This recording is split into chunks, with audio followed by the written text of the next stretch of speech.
Latar belakang revolusi Rusia pada dasarnya terjadi akibat sikap Tsar Nicholas II yang otoriter. Tindakan tersebut melahirkan persatuan kaum buruh, petani, dan tentara Rusia. Munculnya Partai Sosial Demokrat atau PSD turut pula mempengaruhi jalannya revolusi. PSD adalah partai yang didirikan oleh George Plekhanov pada 1898. Namun, pada 1903, PSD terbagi menjadi dua aliran, yaitu Menshevik dan Bolshevik.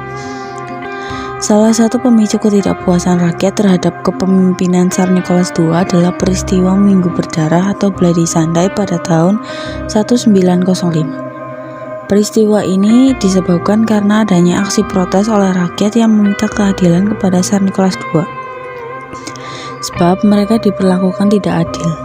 Aksi ini memicu tewasnya 1.000 orang karena terjadi baku tembak antara aparat keamanan dan para demonstran. Bloody Sunday 1905 juga merupakan salah satu pemicu revolusi Rusia yang terjadi pada bulan Februari 1917. Lalu muncullah kelompok penantang Tsar Nicholas II.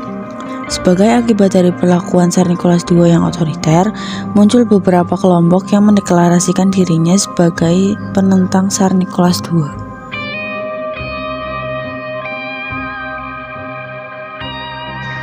Revolusi pertama berlangsung pada Februari 1917.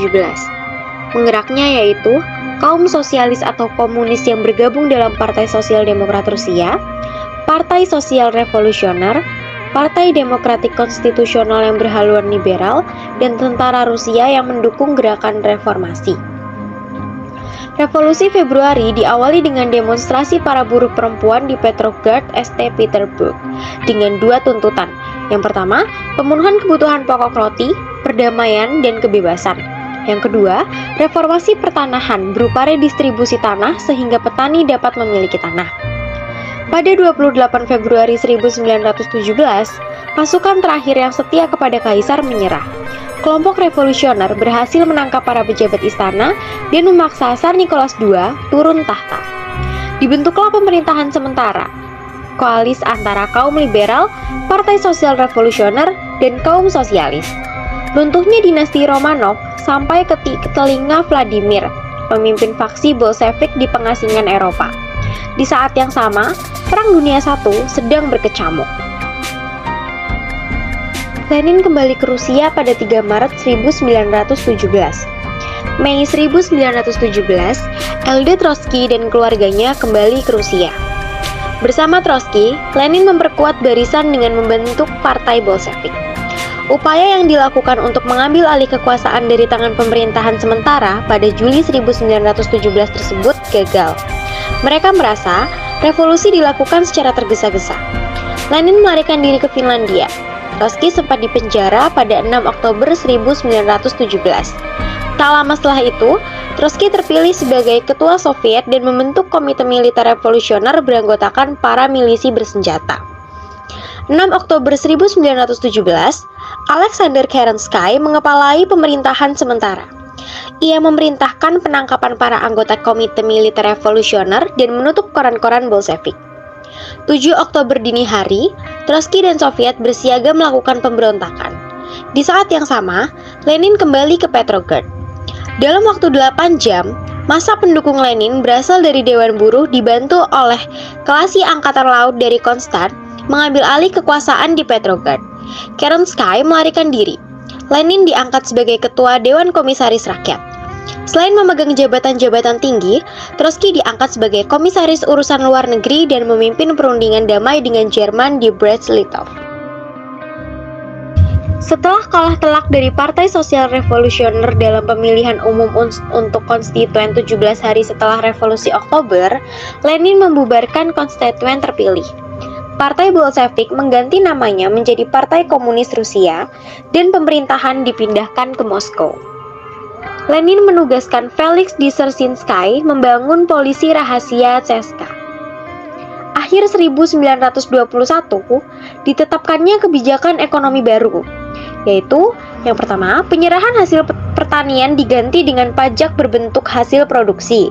Yang kedua, dagangan bebas diizinkan kembali di pasar-pasar, demikian juga usaha pertukangan serta usaha kecil menengah dan swasta. Pada akhir 1921, Lenin terkena pendarahan otak. Pikirannya tetap jernih, namun ia tidak dapat berbicara. Kepemimpinan beralih ke tangan Sekretaris Jenderal Partai Joseph Stalin. Lenin meninggal dunia pada 21 Januari 1924. Pemerintahan Stalin sering disebut sebagai pemerintahan teror atau pemerintahan terkejam sepanjang sejarah Rusia. Ia dijuluki manusia baja, memenjarakan, mengirim ke kem-kem kerja paksa, dan menghukum mati para saingan atau siapapun yang tidak sependapat dengannya. Kem tahanan dan kem kerja paksa yang dijalankan oleh lembaga bernama Gulag merupakan salah satu saksi bisu kejam Stalin pada masa teror besar di Uni Soviet. Pengaruh revolusi Rusia pada masa kini. Munculnya ideologi alternatif yaitu komunisme.